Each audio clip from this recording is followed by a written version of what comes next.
Hello everyone, I hope you're having a good day. As I'm recording this, it is the 14th of November, which makes it day 2 of the Transgender Awareness week. And depending on how long it takes me to record this and then edit it and when I get it up, hopefully it will still be day 2. Very common and very overwhelming problem that we face as a community, one I wanted to highlight tonight, is online abuse and bullying. Threats, discrimination, and fairly constant assaults on comment threads. Since trans issues are more and more in the public eye these days, you're probably going to have seen a few of these discourses and you'll probably have some idea of how they go. For the people in this community and the people who are supporting them, this isn't just the occasional comment thread. The occasional conversation may be used as a mental exercise or in place of a debate. This is very, very constant, consistent, and it is every day of our lives sometimes. While those who do not have personal experience within the community or friends or family to support may treat this as a mental exercise, a workout, to flex their moral or political muscles, we live this. This is our everyday life. And when you're being asked to justify your existence or your right to exist as you are, every single day on comment threads from people that have no experience and no relation to your community and to your life, it isn't just a conversation, and it has never been a debate. It's constant, draining, exhausting emotional and mental labour, which can be frustrating, painful, and traumatic.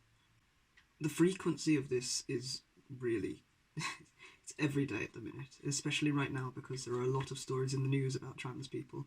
Even the story about always changing their wrappers, which was a fantastic and inclusive gesture, but it's a bit of a double-edged sword because the reality of making a gesture such as this is that the trans people online are going to face the backlash, as well as their loved ones and the people that support them on comment threads. For those of you who can disengage because it doesn't apply to your own life, or to the lives of people you care about, this might seem like a small issue, the fact that it's just some comment threads on Facebook. But when it's every day, day in, day out, and it's every comment on every Facebook thread, with people sending you private messages as well, or people hurling abuse at you in varying formats, it does get rather tiresome. Every time there is some new report about the transgender community, some celebrity that's come out, some brand that's become more inclusive in their wording, anything that brings us into the spotlight, my Facebook becomes a battleground. Being transgender does have a lot of positives that I've found personally, but it's not exactly a perfectly comfortable experience. And as such, the people having these conversations may not be starting from the most optimal position in terms of mental health.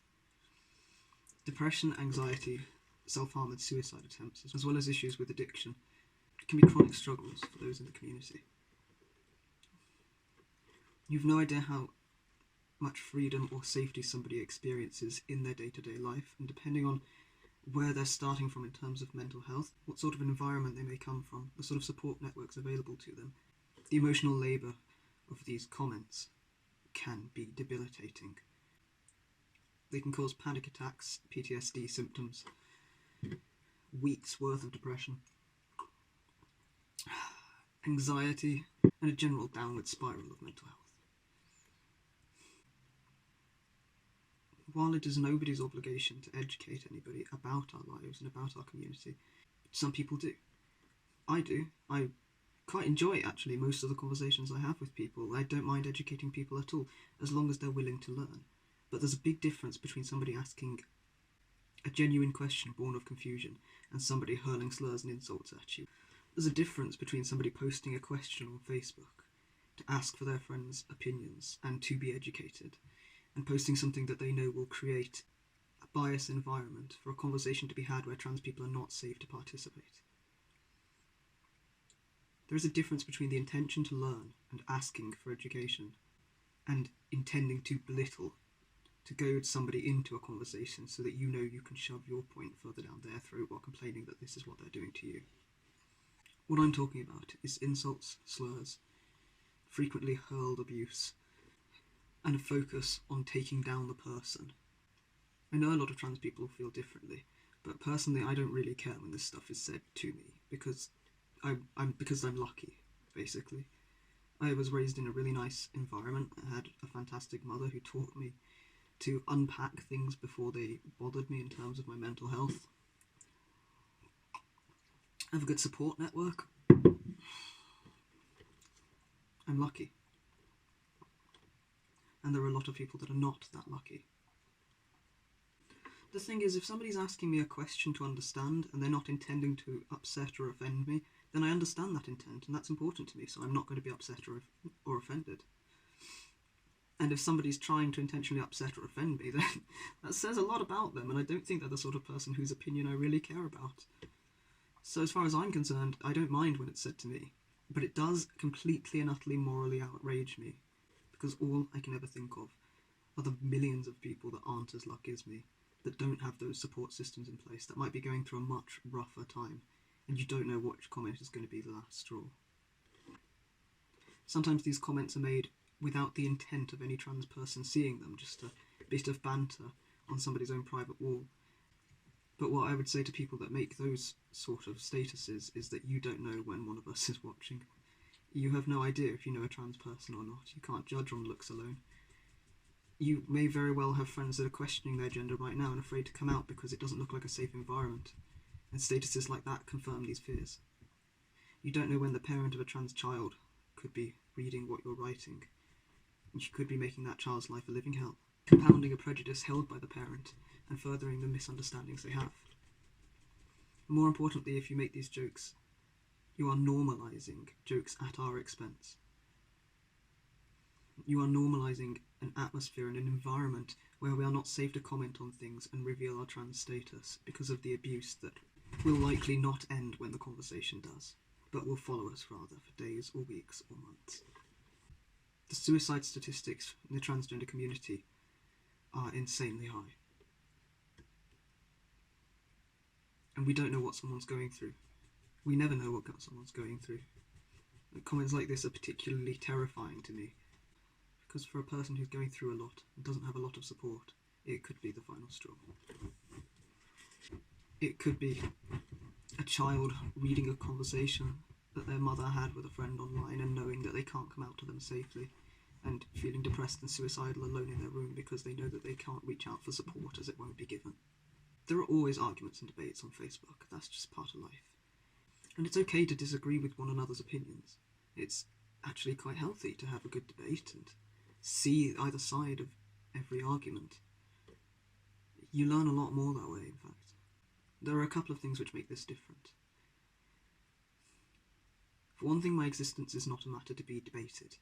I exist whether or not you agree with it. If your opinion infringes on somebody else's human rights, their right to exist and to be safe doing so, then it isn't an opinion. With that said, I have had some absolutely lovely conversations with people that disagreed with things that were fact about the transgender community. They believed some of the misinformation they'd heard repeated through media articles and biased news sources, but we still had pleasant conversations because they were not attacking me personally. They were not bullying, harassing or abusing me. They were discussing what they believed to be their side of a fair debate. And actually they were very receptive to learning that this wasn't the case. Conversations about the trans community can be had, as long as they're had with respect and understanding and willingness to learn when you might be in the wrong. What isn't okay and what will never be okay are personal attacks, personal insults, intentional misgendering, slurs used with the intent to do harm. Bullying, basically. And go figure, shocking that that's not okay, right? I mean, really, it's one of those things where if it's your lived experience every single day, you get a picture for how intense and how consistent it is. And a short few-minute video is never going to touch on that. So what can allies do to help? And I want to make the point first that I don't want anyone to put themselves in the way of danger. I don't want anyone to burn themselves out. This is not to say that everyone needs to always fight these battles, whether or not it means burning themselves into the ground. This is to say to those of you who can, those of you that are able to, these are some things you can do to help. It sounds like such a small thing, but just showing support in liking the comments made. Some of the most intense discussions on comment threads that I've ever been in have been made bearable by people just liking my comments. The days before I was used to this sort of constant barrage of insults and slurs, when it was still shocking to have your entire character attempted to be disassembled, and the anxiety would hit me like a ton of bricks whenever I left a comment and somebody reacted to it by trying to tear me apart. It would lift the weight of anxiety and show people out there who cared. And it made the world of difference. It gave me the strength to keep fighting these battles until I got used to them. I've got some fantastic friends who never failed to show backup and support in the form of writing me private messages or liking my comments in difficult discussions where my existence was thrown into question. I mean, you are brilliant. Really brilliant. That was just fantastic. Fantastic support. It can give you the strength to know that what you're doing is worthwhile and that some people out there do understand and some people out there do care. You can stand up to transphobia. You can call out abuse when you see it. You can be our voices when we're not present or when it isn't safe for us to use them.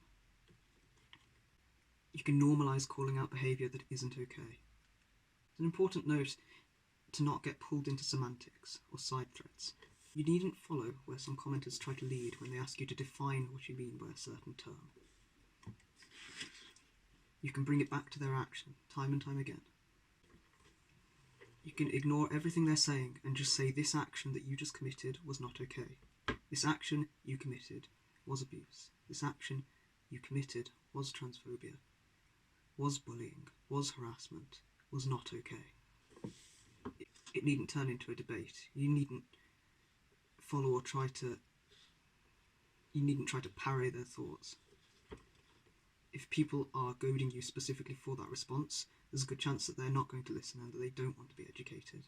But simply normalising a culture and a society where we tell people when something they've done isn't all right, that can make a difference. That can change the world.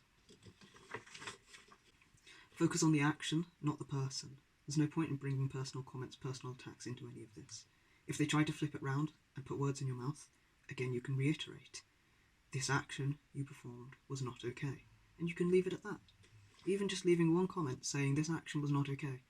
The more people that do that, the more people that know to do that, the safer this environment will become. And the more people will question before saying things that are usually accepted through silence. It doesn't seem like it's going to do a lot of good. But just imagine if all of our society worked like that. If we all knew what to look out for and we watched each other's backs. If a few people left just one comment. And we start to change from a society where prejudice and harassment is normalised to one where calling out abusive behaviour is. You can call out transphobic jokes when you see them. The poster genuinely might not understand why this is harmful and why it's funny. Simply say that you don't understand and ask them to explain. This generally highlights what's wrong with the joke. Always focus on the action, not the person. This joke you made was not okay. This comment you made was not okay. It needn't be you're not okay. Leave accurate information in the comment threads where misinformation has been spread. In the description of this video, I'll link a Facebook group that you can check out. It's useful for a lot of things. Their files section. They have a lot of articles and a lot of resources. One thing I did that made this easier for me was I just have documents saved to my phone for various topics. Transition regret, trans kids,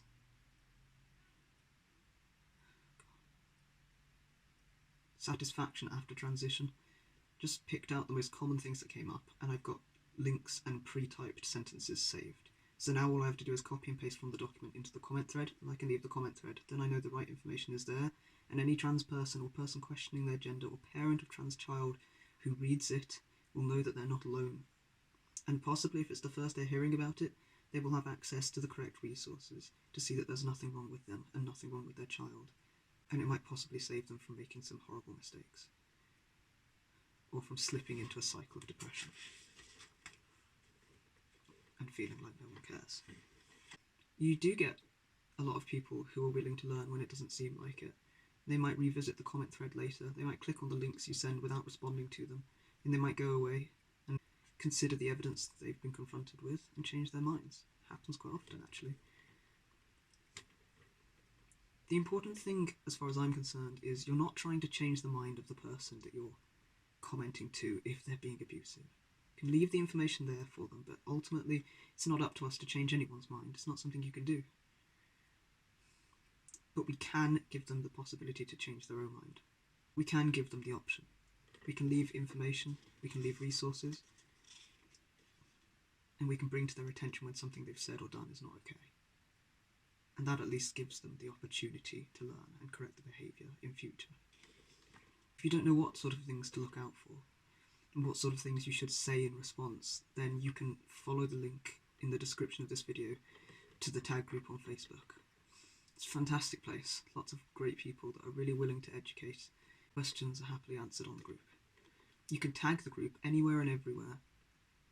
If you don't have the energy to write a response yourself, if you don't have documents on your phone containing information that's relevant, if you don't know what to say, you can tag them to the group, and that's enough. That's enough for somebody reading, that's enough for somebody who may one day change their mind from the information they've been presented with. That's support, that's helpful. It needn't be hours of debating with somebody whose opinions remain unchangeable. Comment threads and liking someone's comments, leaving the tag group, that's a fantastic show of support. It needn't take up a lot of time. Just leaving the information there for anyone who happens to read through this thread later, for any trans people or people questioning their gender to know they're not alone, for anyone whose mind might yet be changed, even if not today. These actions matter. For any of you who already do the things I've mentioned, thank you so much. Honestly, it makes the world of difference, it really does. I can't tell you how many conversations could have been awful traumatic experiences but instead turned into beautiful things just because of a nice side comment, somebody complimenting me on my hair, something seemingly small and insignificant just to show that they cared. Somebody liking my comments, somebody linking a tag group I recognise, showing that I was not the only one fighting alone in this. Just to know that we have people fighting by our side. It makes the world of difference. It makes it easier to fight. If you want to know the most important thing you can do, the most helpful, useful, hugely underestimated thing, you can listen.